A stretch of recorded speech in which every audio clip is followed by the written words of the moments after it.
அனைவருக்கும் வணக்கம். இன்னைக்கு நம்ம தெலுங்குல ரீசெண்டா ரிலீஸ் ஆயிருக்க ராணி படத்தோட கதையை பத்தி தான் இந்த வீடியோல பார்க்க போறோம். ஸோ இந்த படத்தோட ஜெனர் பாத்தீங்கன்னா ஒரு மிஸ்ட்ரி த்ரில்லரா இருக்கும். கண்டிப்பா இந்த படம் உங்க எல்லாருக்கும் பிடிக்கும் அப்படின்னு நம்பிக்கை இல்லை. இந்த கதைக்குள்ள கொண்டு போயிட்டேன். இந்த படத்தோட ஸ்டார்டிங் சீன்ல ராணி அப்படின்ற ஹீரோயினையும் அவங்களோட அம்மாவையும் காமிக்கிறாங்க. அப்பா பாத்தீங்கன்னா 3 நாளாயும் வீட்டுக்கு வரல அப்படின்ற மாதிரி இருக்கும். இதனால வீட்டுக்கு வெளியவே அப்பாக்காக காத்துக்கிட்டே இருக்கும்போது அவர் பயங்கர போதையோட வீட்டுக்கு வர்றாரு. இதை பார்த்த அம்மாவும் 3 நாள் எங்க போயிருந்தீங்க, நாங்க உயிரோடு இருக்கோமா, நாங்க என்ன பண்ணிக்கிட்டு இருக்கோம் அப்படின்ற எதையுமே கேட்காம நீங்க இப்படி குடிச்சிட்டு வந்திருக்கீங்களே அப்படின்ற மாதிரி பயங்கரமா சத்தம் போட்டுக்கிட்டே இருக்க அந்த மனுஷன் கடுப்புல கத்த ஆரம்பிக்கிறாரு. நானே இதுக்கு மேல குடிக்க காசு எங்க போறதுன்னு டென்ஷன்ல இருக்கேன். இதுல நீங்க வேறையா, நீங்க உயிரோட தானே இருக்கீங்க, அம்மாவும் பொண்ணு நல்லா தானே இருக்கீங்க, என்னத்தையாவது பண்ணி வாழ்ந்துக்க வேண்டியது தானே, உன் பொண்ணு நல்லா வளர்ந்து தானே நிக்கிறா, ஒன்னும் பிரச்சனை இல்ல, உன் பொண்ணு நான் சொல்ற இடத்துக்கு அனுப்பி விடு, நம்ம பணத்தால நல்லா வாழ்ந்துகிட்டு இருக்கலாம் அப்படின்ற மாதிரி ரொம்ப கொச்சப்படுத்தி பேசிக்கிட்டே இருக்க ஃபேமிலி மொத்தமும் அப்செட். அண்ட் ராணியோட அப்பாவும் சண்டை போட்டுட்டு அங்கிருந்து போயிட்டார் அப்படின்ற மாதிரி இருக்கும். கட் பண்ண ராணி சோகத்துல அந்த இடத்துல படுத்து தூங்க.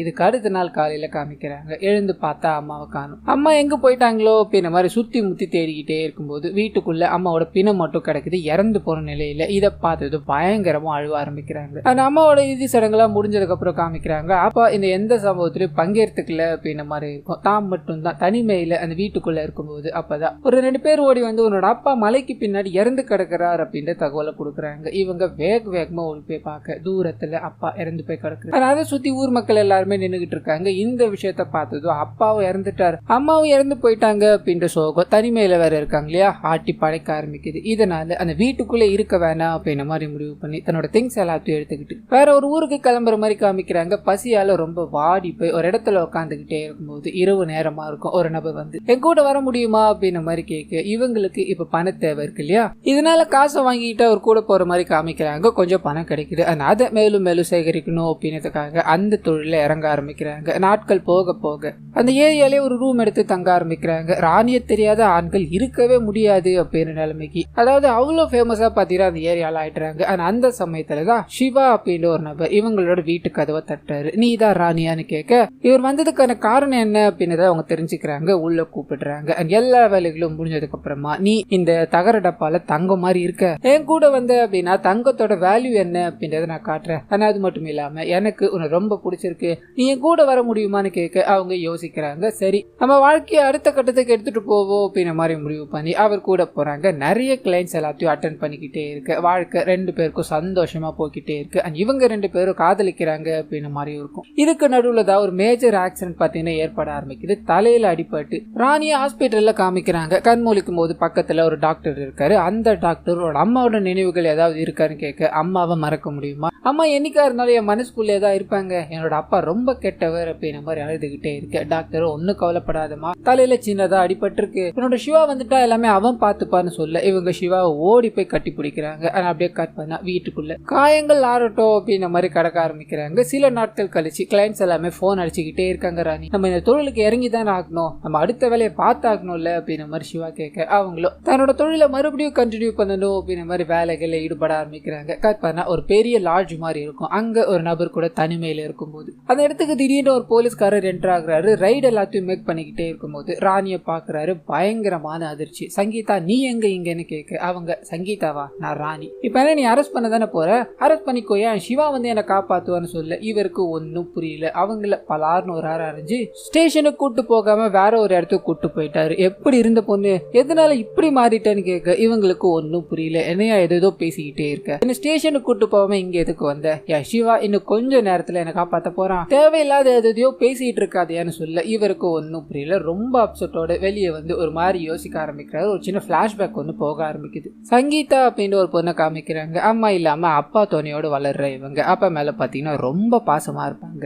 கட் பண்ணி பொண்ணு தனிமையில இருக்கும் போது காமிக்கிறாங்க. பொண்ணை பத்தி யோசிச்சுக்கிட்டு இருக்காரு. பொண்ணு லைஃப் எப்படி கொண்டு போறோன்னு தெரியல, உங்க அம்மா இல்லாம நான் இவ்வளவு நாள் உன்னை வளர்த்துட்டேன், இதுக்கு மேல என்ன பண்றதுன்னு புரியலமா அப்படின்ற மாதிரி சோகத்துல இருக்கும்போது இவங்களோட பொண்ணு பாத்தீங்கன்னா இவருக்கு நிறைய மோட்டிவேஷன்ஸ் எல்லாமே கொடுத்துக்கிட்டு இருக்க மாதிரி காமிக்கிறாங்க. இந்த சீன் இதோட கட் ஆகுது. சிவா அப்படின்ற ஒரு கேரக்டர் இதுக்கு முன்னாடி இருந்தது இல்லையா, அந்த கேரக்டர் இந்த இதுவே வர ஆரம்பிக்குது. ஒரு பொண்ணு முன்னாடி பாத்தீங்கன்னா உட்காந்து பேசிக்கிட்டு இருக்காரு. அந்த பொண்ணு இதுக்கு மேல நான் இந்த தப்பு பண்ண மாட்டேன், நான் தெரியாம பண்ணிட்டேன்னு சொல்ல நீ தப்பு பண்ணிட்டு இந்த மாதிரி சொல்றது பெரிய தப்புமா, உன்னை நான் கிளைண்ட் கூட அனுப்பி வச்சேன் அப்படின்னா பாதுகாப்பு எல்லாமே என்னுடையதை தானே இருக்கணும், அதை தாண்டி நீ போலீஸ் கிட்ட போற அளவுக்கு வந்திருக்க அப்படின்னா உனக்கு எங்க இருந்து அந்த தைரியம் வந்தது அப்படின்னு மாதிரி அந்த பொண்ணு அதே அதே இடத்துல அடிச்சு கொலை பண்ணேன். ஸோ இவரோட தொழிலே இதுதான், அதாவது பெண்களை வச்சு பொழப்பு நடத்திக்கிட்டு இருக்காரு அப்படின்ற மாதிரி புரிஞ்சுக்கலாம். கட் பண்ண ஒரு பொண்ணு ரோட்ல நடந்து போய்கிட்டே இருக்கும்போது அந்த பொண்ணு கிட்ட இவர் போறாரு. ஒரு 5 நிமிஷம் தனியா பேச முடியுமான்னு கேட்டு ஒரு இடத்துல உட்கார வச்சு அந்த பொண்ணோட கஷ்டங்களை எல்லாத்தையும் சொல்றாரு. உனக்கு இப்ப பணம் தேவை, அதுதானே, எனக்கு உன கஷ்டத்துல இருந்து காப்பாத்தணும் அப்படின்னு என்ன தோணிக்கிட்டே இருக்குமா, இந்த வாய்ப்பை தவற விடாத, நான் கூப்பிடுறப்பெல்லாம் நீ வந்தா போதும், ஒரு 2 மணி நேரம் வேலைதான், உனக்கு 10,000 ரூபாய் வரைக்கும் ஒரு நாளைக்கு ஏர்ன் பண்ற மாதிரி நான் பாத்துக்கிறேன், உன்னோட கஷ்டங்கள் எல்லாமே தீந்துரும், உன்னை நான் கம்பல் பண்ண விரும்பல, உனக்கு ஓகேனா வா, நீ எப்ப வேணும்னாலும் இந்த தொழில இருந்து போய்க்கலான்னு சொல்ல அவங்க பண பிரச்சனை தான் இருக்காங்க இல்லையா யோசிக்கிறாங்க. அண்ட் கட் பண்ண இவர் தன்னோட இடத்துக்கு வந்து தன்னோட வேலைகள் எல்லாத்தையும் பார்த்துக்கிட்டே இருக்கும்போது இவர் பேசிட்டு வந்த லேடி போன் பண்ணி நான் எப்போ எங்க வரணும்னு சொல்லுங்க, இந்த தொழிலுக்கு வரேன்னு சொல்ல இவருக்கு சந்தோஷமாயிடுது. அண்ட் கூட இருக்க இவரோட நண்பரும் எல்லா பொண்ணுகளையும் இந்த தொழிலுக்கு கூட்டு வரைய அவன் அடுத்தது யாரான்னு கேட்க இவரோட வாயில இருந்து சங்கீதா அப்படின்ற ஒரு பொண்ணோட பேர் வருது. அண்ட் கட் பண்ண சங்கீதா அப்படின்ற மாதிரி நமக்கு காமிச்சாங்க இல்லையா, அந்த பொண்ணு கிட்ட போய் ஒரு 5 நிமிஷம் பேசணும்னு தனியா கூட்டு போய் இவங்களோட ஃபேமிலி பேக்ரவுண்ட் எல்லாத்தையும் விசாரிச்சிருப்பாரு போல, அது எல்லாத்தையும் சொல்லி உனக்கு விருப்பம் இருந்தா மட்டும் இதுல வா, நான் கட்டாயப்படுத்துறேன்னு சொல்ல பயங்கர கோபத்துல பக்கத்துல ஒரு பொருள் இருக்கும் அதை எடுத்து தலையிலேயே ஒரு அடி அடிச்சுட்டு என்னோட பதில் என்ன அப்படின்றது உனக்கு புரிஞ்சிருக்கும்னு நினைக்கிறேன், நாங்க இருந்து நடந்து போய்கிட்டே இருக்கு, அடி வாங்கிட்டார் இல்லையா, இது இவரோட மண்டைக்குள்ள ஓடிக்கிட்டே இருக்கு. அவங்க எப்படியாவது தொழில கொண்டு வரணும், என்ன அடிச்சதுக்கு அவளை பழி வாங்காம விடக்கூடாது அப்படின்ற எண்ணம் இவருக்குள்ள தோண ஆரம்பிக்குது. அந்த சமயத்துலதான் அவங்கள தனியா கூப்பிட்டு பேசுறாரு. மறுபடியும் அவனுக்கு ஒரு வாரம் டைம் தர, நீ நான் சொன்னது எல்லாத்தையும் ஏத்துக்கிட்டு இந்த தொழிலுக்கு வந்துதான் ஆகணும், வரலன்னு வையன் உன்னை எதுவும் நான் பண்ண மாட்டேமா, முதல்ல உன்னோட அப்பாவை கொல்லுவேன், அதுக்கப்புறம் உன்னை என்ன பண்ணணுமோ நான் அதை பண்ணிட்டு போவேன் அப்படின்ற மாதிரி பல்கரா மிரட்டிட்டு போக இவங்களால இதை ஏத்துக்க முடியல. போலீஸ் ஸ்டேஷனுக்கு கொண்டு போகணும் அப்படின்ற மாதிரி அங்க இருக்க போலீஸ்காரங்களுக்கு போய் கம்ப்ளைண்ட் கொடுத்துக்கிட்டே இருக்கு. பக்கத்துல ஒரு எஸ்ஐ பாத்தீங்கன்னா இந்த விஷயத்த பாக்குறாரு. அந்த லேடி அதாவது சங்கீதா கம்ப்ளைண்ட் கொடுத்துட்டு வெளியே வரும்போது நீ கம்ப்ளைண்ட் கொடுத்தா வேஸ்ட்டுமா, இங்க எல்லாமே அவனோட ஆளுங்க தான் இருக்காங்க, நான் சொல்றது கேளு, இங்க இருந்து எங்கேயாவது ஓடி போயிடுமான்னு சொல்ல. ஆனா அந்த சமயத்துலதான் கொஞ்ச நாட்களுக்கு முன்னாடி சிவாவால தொழில சேர்க்கப்பட்ட லேடி இருக்காங்க இல்லையா, அவங்க வந்து புலம்புறாங்க, அவன் பொல்லாதவன், அவன் கண்டிப்பா உங்களை இதுல தள்ளாம விட மாட்டான், இங்க இருந்து போறதுதான் நல்லது அப்படின்ற மாதிரி பேசிக்கிட்டே இருக்க இவங்க யோசிக்கிறாங்க. ஆனா அப்படியே கட் பண்ணா சிவா ஒரு கிளைண்ட் அட்டென்ட் பண்ணணும் அப்படின்ற மாதிரி இதுக்கு முன்னாடி சேர்த்து விட்டா இல்லையா, அந்த பொண்ணுக்கு போன் பண்ணி ஒரு பர்டிகுலர் இடத்துக்கு வர சொல்ல அந்த பொண்ணு அங்க கிளம்புறாங்க. கட் பண்ணா அந்த பொண்ணு அந்த ரூமுக்குள்ள போற மாதிரியும் அந்த கிளைண்ட் அட்டென்ட் பண்ணணுன்றதுக்காக நின்னுகிட்டே இருக்க மாதிரியும் காமிக்கிறாங்க. பக்கத்துல சிவா திரும்பி அந்த பொண்ணோட மூஞ்ச பார்க்க பயங்கர அதிர்ச்சி அடைகிறாரு. ஏன்னா அங்க வந்திருக்கிறது சங்கீதாவா இருப்பாங்க. ஆமா நீ எப்படி இங்க வந்தேன்னு கேட்க, அதெல்லாம் நான் சொல்றேன், இத்தோட நீ இங்க பண்ணிக்கிட்டு இருக்க இல்லையா, அதுக்கு எல்லாத்தையும் நிறுத்திரு, இல்லைன்னா பெரிய பிரச்சனையாகும் அப்படின்ற மாதிரி சொல்ல கடுப்பாக்குறாரு. நானும் பார்த்துக்கிட்டே இருக்கேன், ஓவரா பேசிக்கிட்டே இருக்கேன், உன்னை நானே கெடுக்கிறேன்டி அப்படின்ற மாதிரி அவங்க கிட்ட தப்பா நடந்துக்கலான்னு போக சங்கீதா பாத்தீங்கன்னா முன்னெச்சரிக்கையா போலீஸ்காரங்க முதற்கொண்டு பத்திரிக்கைக்காரங்க வரைக்கும் எல்லாருக்கிட்டையும் பாத்தீங்கன்னா இன்ஃபார்ம் பண்ணிட்டு தான் வந்திருப்பாங்க. அவங்க கேமராவோட உள்ள நுழைய ஆதாரத்தோட மாட்டிக்கிட்டார் இல்லையா, அப்பதான் ஹீரோயின் பண்ண விஷயங்கள் எல்லாத்தையும் சொல்றாங்க. இந்த சிவாவை எப்படியாவது கையும் களவுமா மாட்ட வைக்கணும், மத்த பொண்ணுங்களை எல்லாரையும் காப்பாற்றணும் அப்படின்றதுக்காக அந்த லேடியை, அதாவது சிவா ஒரு லேடியை கூப்பிட்டா இல்லையா, அந்த லேடி போறதுக்கு பதிலாக இவங்க பாத்தீங்கன்னா அந்த லேடி கிட்ட பேசி எல்லாருக்கிட்டையும் பக்காவா பிளான் எல்லாத்தையும் செட் பண்ணிட்டு உள்ள வந்திருப்பாங்க. சோ இதுதான் இங்க ரிஃப்ளெக்ட் ஆயிட்டு இருக்கு. சிவாவை பிடிச்சி தரன்னு இழுத்துட்டு போய்கிட்டே இருக்க எல்லா மீடியாக்காரங்க முதற்கொண்டு பொதுமக்கள் வரைக்கும் இதை கவர் பண்ணிக்கிட்டு இருக்காங்க. அண்ட் ஹீரோயின் அவரை பார்த்து முறைச்சிக்கிட்டே இருக்க சிவாவை ஜெயில காமிக்கிறாங்க. அவங்களை பழி வாங்காம விடக்கூடாது அப்படின்ற எண்ணத்தோட பயங்கர கோவத்தோட உட்காந்துக்கிட்டே இருக்காரு. கட் பண்ணி பிரசன்ட்டுக்கு வருது. சோ இது வரைக்கும் இந்த மாதிரி சம்பவங்கள்லாம் நடந்திருக்கு. இப்போ ராணி அப்படின்ற பேர்ல இவங்க இங்க இருக்காங்க அப்படின்னா எனக்கு ஒன்னும் புரியலையே அப்படின்ற மாதிரி மறுபடியும் விசாரிக்கலான்னு போக அப்பதான் அவங்க சில விஷயங்களை சொல்ல ஆரம்பிக்கிறாங்க. எனக்கு கொஞ்ச நாளைக்கு முன்னாடி அடிபட்டுச்சு, நான் பழசு எல்லாத்தையும் மறந்துட்டேன், என் அப்பா ரொம்ப கெட்டவரு, என் அம்மா ரொம்ப நல்லவங்க, இறந்து போயிட்டாங்க, இது மட்டும் தான் எனக்கு தெரியும், என்னோட டாக்டர் தான் இந்த விஷயங்கள் எல்லாத்தையும் சொன்னார்னு சொல்ல யார் அந்த டாக்டர்னு கேட்க இவங்க ஒரு பர்டிகுலர் பேரை சொல்றாங்க. சோ அதுபடி விசாரிக்கும் போது சிவா கூட ஜெயில இருந்த ஒரு நபர் தான் இவர். அவரை பிடிச்சா இங்க என்ன நடந்துகிட்டு இருக்கு தெரிய வாய்ப்பு இருக்கு இல்லையா, இதனால அவர் ஒரு பர்டிகுலர் பிளேஸ்ல ஒளிஞ்சுக்கிட்டு இருப்பாரு. அவரை போய் பிடிச்சி இவர் தூக்கிட்டு வந்துட்டாரு. கட்டி போட்டுட்டு ஒழுங்கு முறையில இங்க என்ன நடந்தது அப்படின்றத சொல்லிட்டு சங்கீதா ராணியா எப்படிடா மாறினான்னு கேட்க இங்க ஒரு பிளாஷ்பேக் போக ஆரம்பிக்குது. ஜெயில பாத்தீங்கன்னா சிவா இருக்கா இல்லையா, வெளியே வரணும் அப்படின்றதுக்காக நிறைய பேர்கிட்ட உதவி கேட்டிருப்பாரு. நீ பண்ணிட்டு போனது சின்ன விஷயம் கிடையாது, பெரிய விஷயம், இதனால கொஞ்ச நாள் எடுக்கும் அப்படின்ற மாதிரி அவரை உள்ளே உட்கார வச்சுடு. அப்பதான் பாத்தீங்கன்னா அதே செல்ல இருக்க ஒரு டாக்டர் கூட பாத்தீங்கன்னா இவருக்கு பழக்கம் ஏற்பட ஆரம்பிக்குது. நடந்த விஷயங்களை எல்லாத்தையும் ஷேர் பண்ண, நீ எப்படியா இருந்தாலும் வெளியே போய் அவளை கொல்ல தானே போற, இதுல என்னப்பா பழி வாங்குற நிலைமை இருக்கு, நான் சொல்றது கேள், நான் சொல்றபடி பண்ண அப்படின்னா அவளை நீ அணுவா பழி வாங்கலான்னு சொல்லி முதல்ல என்ன வெளியே கொண்டு வர முடியுமான்னு ஒரு ரிக்வெஸ்ட் வைக்கிறாரு. ரெண்டு பேரும் கலந்து பேசி ஒரு வழியா ஜெயில இருந்து வெளியே வர மாதிரி காமிக்கிறாங்க. வந்த முதல் வேலையா சங்கீதா இருக்காங்க இல்லையா, அவங்க ரோட்ல நடந்து போக்கிட்டே இருக்கும்போது அவங்கள தலையிலேயே தாக்கி பிடிச்சிடுறாங்க. மயக்க நிலையில இருக்கும்போது அவங்களுக்கு நிறைய இன்ஜெக்ஷன் எல்லாத்தையும் போட ஆரம்பிக்கிறாங்க. இந்த டாக்டர் பாத்தீங்கன்னா ஒரு பர்டிகுலர் விஷயத்தை ரிசர்ச் பண்ணி தான் ஜெயில ஜெயிலுக்குள்ள போனார் அப்படின்ற மாதிரி இருக்கும். ஆனா அந்த விஷயத்த இங்க இம்ப்ளிமெண்ட் பண்ண ஆரம்பிக்கிறாங்க. ஒரு விதமான மருந்தை பார்த்தீங்கன்னா இந்த டாக்டர் கண்டுபிடிச்சிருப்பாரு. அந்த மருந்தை மனுஷனோட உடம்புல இன்ஜெக்ட் பண்ணாங்க அப்படின்னா நடந்துகிட்டு இருக்கிறது போது கொண்டு நடந்து முடிஞ்ச விஷயங்கள் வரைக்கும் எல்லாமே பார்த்தீங்கன்னா அழிஞ்சு போயிடும். ஒரு பிளாங்கா இருப்பாங்க. அதாவது பிறந்த குழந்தை ரூபத்துக்கு அவங்க ஆயிடுவாங்க. அதுக்கப்புறம் நம்ம என்ன சொல்றோமோ அதுதான் அவங்களோட வாழ்க்கை அப்படின்ற மாதிரி இருக்கும். ஸோ இந்த விஷயத்த நம்ம ஹீரோயின்குள்ள புகுத்தணும் அப்படின்றதா இவங்களோட பிளான். அந்த இன்ஜெக்ஷன் எல்லாத்தையும் போட்டுட்டு முதல் நாள் இவங்க பிளாங்கா இருப்பாங்க இல்லையா, அப்ப இவங்களோட விஷயங்கள், அதாவது அம்மா ரொம்ப கஷ்டப்படுறவங்க, அப்பாவும் ரொம்ப குடிகாரர் அப்படின்ற மாதிரி இவங்களுக்குள்ள விதைக்க ஆரம்பிக்கிறாங்க. ஸ்டார்டிங்ல இவங்களுக்கு நடந்ததா சொல்லி அம்மா அப்பா 2 பேருமே இறந்து போயிட்டாங்க அப்படின்ற விஷயங்கள் எல்லாத்தையும் காமிச்சிருப்பாங்க இல்லையா, அது எல்லாமே இவங்களுக்கு புகுத்தப்பட்ட கதைகளா தான் இருக்கும். ஸோ இவங்க உயிர் வாழணும் அப்படின்றதுக்காக தான் விபச்சார தொழிலுக்கு போனாங்க அப்படின்ற மாதிரி இவங்களே நிறைய கதைகள் எல்லாத்தையும் புகுத்துறாங்க. ஒரு நாள் 2 நாள் இல்ல, 30 நாட்கள் இதே விஷயங்களை தொடர்ந்து அவங்க கிட்ட சொல்லிக்கிட்டே இருக்கு. ஒரு கட்டத்துல அவங்க நம்ப ஆரம்பிச்சிட்டாங்க. நான் அப்பதான் அடிபட்டு ஹாஸ்பிட்டல்ல கிடக்குறாங்க அப்படின்ற மாதிரி கனெக்ட் ஆயிருக்கும் இல்லையா, அங்க போகுது. உன்னோட சிவா வந்திருக்கான் பாரு அப்படின்ற மாதிரி சொல்லியிருப்பாரு. அப்பதான் பாத்தீங்கன்னா கம்ப்ளீட்டா இதுதான் நடந்தது அப்படின்றத நம்ப ஆரம்பிச்சிட்டாங்க. ஸோ யாரை எதிரியா நினைச்சு இவங்க வெறுத்து ஒதுக்கிட்டு இருந்தாங்களோ அவர் கூடவே இவங்க டிராவல் பண்ணிக்கிட்டு இருக்காங்க.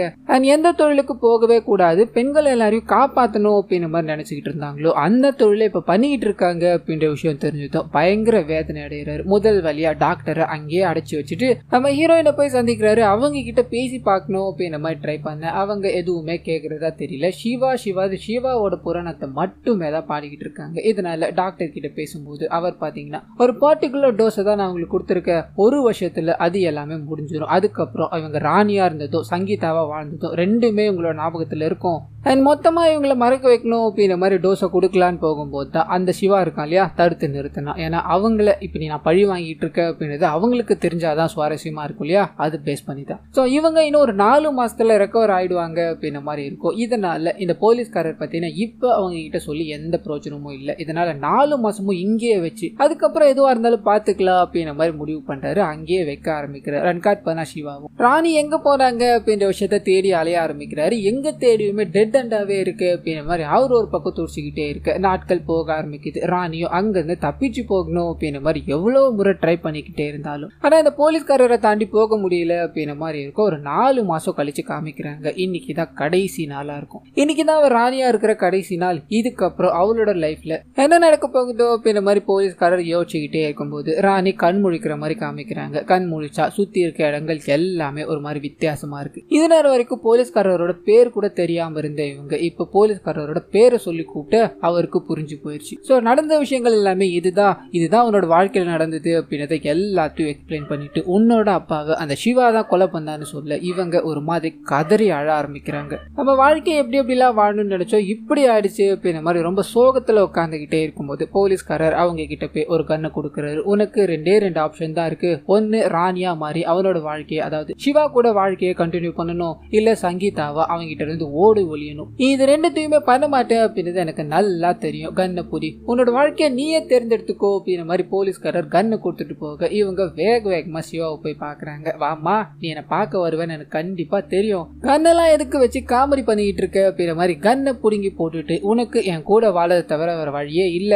இந்த தொழிலுக்கு வரமாட்டேன்னு சொன்ன இல்லையா, உன்னை எத்தனை வாட்டி நான் இந்த தொழிலுக்கு கூட்டு போயிருக்கேன் தெரியுமா, எத்தனை பேர்கிட்ட அனுப்பியிருக்கேன் தெரியுமா அப்படின்ற மாதிரி அவங்கள வெறுப்பேத்துற மாதிரி நிறைய விஷயங்கள் பேசிக்கிட்டே இருக்க ஒரு கட்டத்துல இது சண்டையா மாற ஆரம்பிக்குது. ஹீரோயின் அங்கிருந்து தப்பிக்கணும், இவரை விடக்கூடாது அப்படின்ற மாதிரி சண்டை போட்டுக்கிட்டே இருக்க சிவாவும் தன்னோட தொழிலையும் தன்னோட வாழ்க்கையும் அசிங்கப்படுத்தின இவளை விடக்கூடாது அப்படின்ற மாதிரி சண்டை போட்டுக்கிட்டே இருக்காரு. இதோட முடிவுல ஹீரோயின் பாத்தீங்கன்னா கன் எடுத்து இவரை சுட்டுறாங்க. பொத்துன்னு கீழே விழுந்துட்டு எல்லாம் முடிஞ்சதுக்கு அப்புறமா இவங்க ஒரு மாதிரி சோகமா உட்காந்துக்கிட்டே இருக்காங்க. அப்படியே கட் பண்ணி ஒரு 2 வருஷம் கழிச்சு காமிக்கிறாங்க. இவங்களுக்கு உதவின போலீஸ்காரர் இருக்கா இல்லையா, அவர் போஸ்டிங் எல்லாமே வாங்கிட்டு இன்ஸ்பெக்டர் லெவலுக்கு போயிட்டாரு. ஆனா அதே சமயத்துல இவங்களும் தன்னோட அப்பாவோட ஆசையான கலெக்டர் ஆகணும் அப்படின்ற ஆசையை ஃபாலோ பண்ணி கலெக்டர் ஆயிட்டாங்க அப்படின்ற மாதிரி இருக்கும். எந்த இடத்துல இவங்களோட லைஃப் அழிக்கப்பட்டதோ அதே இடத்துல, அதாவது சிவாவோட இடத்துல பாத்தீங்கன்னா ஒரு பெரிய அறக்கட்டளை மாதிரி ஒன்று ஆரம்பிச்சு கைவிடப்பட்ட பெண்கள் எல்லாத்துக்கும் வாழ்வழிச்சுக்கிட்டு இருக்காங்க அப்படின்ற மாதிரி இருக்கும். நீ உன்னோட அப்பாவோட ஆம்பிஷனை நிறைவேற்றிட்ட, ஆமா நடுவில் இந்த சிவா எங்க போனா அப்படின்ற மாதிரி இன்ஸ்பெக்டர் கேட்க அவங்க சிரிச்சுக்கிட்டு ஒரு சின்ன விஷயத்த ஓபன் பண்ண ஆரம்பிக்கிறாங்க. அவரை சுட்டுத்தள்ள அவர் இறந்தெல்லாம் போயிருக்க மாட்டாரு, உயிர் இருந்திருக்கும். நம்மள இப்படி பண்ணிருக்கான் இல்லையா, இவனை ஏதாவது பண்ணணுமே அப்படின்ற மாதிரி யோசிச்சு அதே டாக்டர் கிட்ட அதே மெடிசன்ஸ் எல்லாத்தையும் வாங்கி இவருக்குள்ள பாத்தீங்கன்னா செலுத்திட்டு இருப்பாங்க. ஸோ இப்போ இவரை எப்படி மாத்திருப்பாங்க அப்படின்னா ஒரு கூர்க்காவா மாத்திருப்பாங்க. தன்னோட அப்பா அம்மா முதல் கொண்டு ஃபேமிலி வரைக்கும் இழந்துட்டு இந்த ஊருக்கு வந்தேன், எனக்கு உதவுனது எல்லாமே சங்கீதா மேடம் தான், சங்கீதா மேடம்காக நான் உயிரையே கொடுப்பேன் அப்படின்ற மாதிரி கூர்க்கா வேலைகளை அவர் ஈடுபட்டுக்கிட்டே இருக்க கட் பண்ணி அன்னைக்கு நைட்டு காமிக்கிறாங்க. தன்னை பழி வாங்கினவன தானும் பழி வாங்கிட்டு இருக்க அப்படின்ற கர்வத்தோட மாடி மேல நின்று அந்த கூர்க்காவை பார்த்துக்கிட்டே இருக்க. கூர்க்கா சின்ன சத்தம் ஏதாவது கேட்டாலும் ஒரு மாதிரி விசில் அடிச்சுக்கிட்டே யாரும் இங்க வரக்கூடாது அப்படின்ற மாதிரி கத்துக்கிட்டே இருக்காரு. சங்கீதாவை பாக்குறாரு. பார்த்து வணக்கம் மேடம், நீங்க போய் தூங்குங்க அப்படின்ற மாதிரி வணக்கத்தை வச்சுட்டு மறுபடியும் வேலைகள்ல ஈடுபட்டுக்கிட்டே இருக்க இவங்க அவர் ஒரு மாதிரி பார்த்து சிரிக்கிறாங்க. கட் பண்ணி இந்த படத்தை இதோட முடிக்கிறாங்க. ஸோ கண்டிப்பா இந்த படமும் என்னோட வாய்ஸ் வரும் உங்களுக்கு பிடிச்சிருக்கோம் அப்படின்ற மாதிரி நம்புறேன். இந்த வீடியோல ஏதாவது நிறை குறைகள் இருந்தது அப்படின்னா அதை மறந்துடாம கமெண்ட்ஸ்ல பதிவிடுங்க.